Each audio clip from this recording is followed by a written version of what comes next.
धन्यकार जी महापुरुषों। आज का टॉपिक बहुत ही सुंदर, बहुत ही अच्छा है।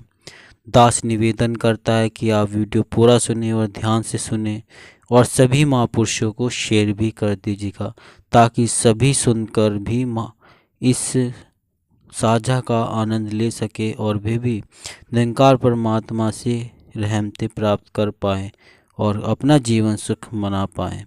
महापुरुषों दास निवेदन करता है कि अगर आपने अभी तक चैनल को सब्सक्राइब नहीं किया है तो संदेश निरंकारी का चैनल को सब्सक्राइब कर दीजिए और बेल आइकन भी प्रेस कर दीजिए।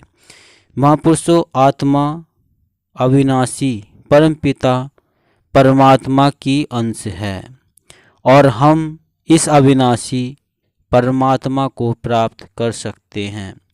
जिस तरह मीराबाई जी का भी जिक्र हो रहा था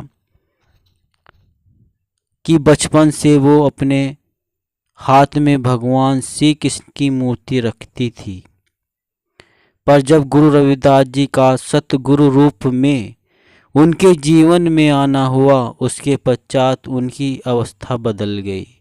फिर वो कह उठी कि राम रतन धन पायो। इससे यही पता चलता है कि मीरा जी को भी इस अविनाशी की जानकारी ब्रह्म ज्ञान द्वारा ही हुई, तभी उन्होंने इस रमे राम को पाया।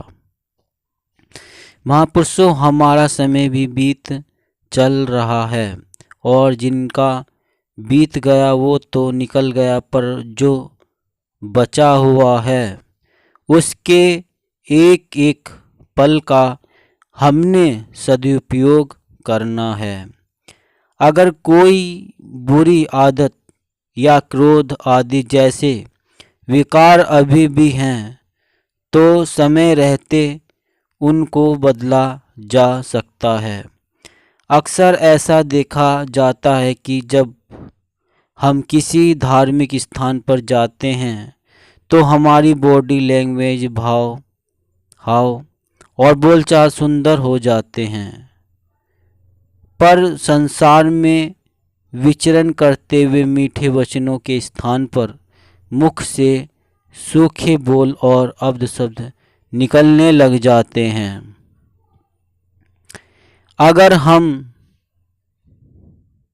यह एहसास कर ले कि प्रभु परमात्मा हमेशा हमारे साथ है तो धीरे धीरे हमारी भाषा में सुधार आ जाएगा और आदतें भी बदल जाएंगी। महापुरुषों, जीवन में हमारे पास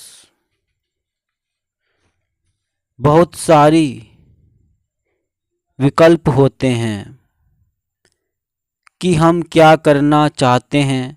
जैसे टीवी देखते हुए हम पर निर्भर करता है कि हम न्यूज़ देखना चाहते हैं, गाना सुनना चाहते हैं या सीरियल देखना चाहते हैं। इसी तरह रेडियो सुनते भी हैं, अपने चुनाव से हम स्टेशन लगा सकते हैं। ऐसे ही भोजन करते समय भी चुनाव हमारे विवेक और बुद्धि पर निर्भर करता है। ईश्वर ने हमें जो चेतनता दी है, एक ब्रह्मज्ञानी उसका उपयोग करके सकारात्मक सोच रखता है और परोपकार की दृष्टि से जीवन जीता है। उस छायादार वृक्ष के समान जो खुद तो धूप में खड़ा होता है, पर जो भी उसके नीचे आ जाए उसको छाया ही देता है। ऐसा ही चंदन के पेड़ पर अगर सांप भी लिपट जाए तो भी वह अपनी खुशबू नहीं छोड़ता। हम कबीर जी का भी उदाहरण सुनते हैं कि जब उनके पास एक जिज्ञासु आया और पूछने लगा कि हम प्रतिदिन सत्संग क्यों करते हैं, तो कबीरदास जी उनके सामने एक कील पर हथौड़ा मार देते हैं और कुछ बोलते नहीं थे। वो अगले दिन फिर आता है, वही प्रश्न पूछता है तो उसी कील पर एक और हथौड़ा मार देते हैं।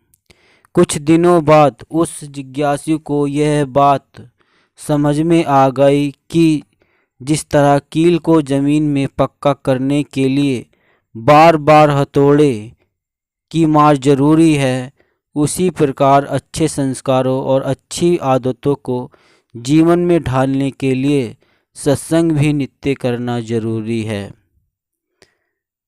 सत्संग से ये गुण हमारे अवचेतन मन में बैठ जाते हैं। इसी प्रकार अगर क्रिकेट की मिसाल ले ले तो एक गेंदबाज बल्लेबाज को तेज गेंद फेंकता है।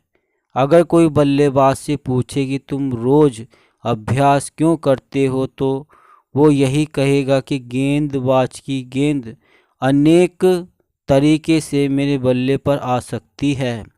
मेरे नित्य अभ्यास करने से मैं धीमी या तेज हर प्रकार की गेंद का सामना कर सकता हूँ।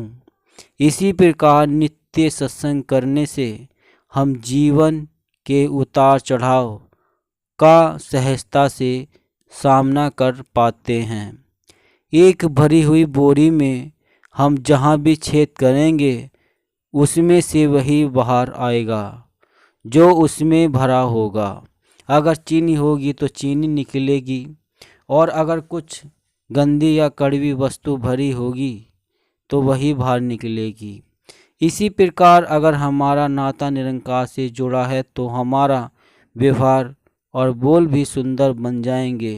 फिर कोई भी परिस्थिति हमें डुलायमान नहीं करेगी, हमारी मनोस्थिति एक सी बनी रहेगी। तो महापुरुषों, जब हमारी ये डुलायमान स्थिति एक जैसी बनी रहेगी तो हम एक भक्ति की ओर बढ़ेंगे और हम अच्छा एक चुनाव भी कर पाएंगे कि हमें क्या करना है क्या नहीं।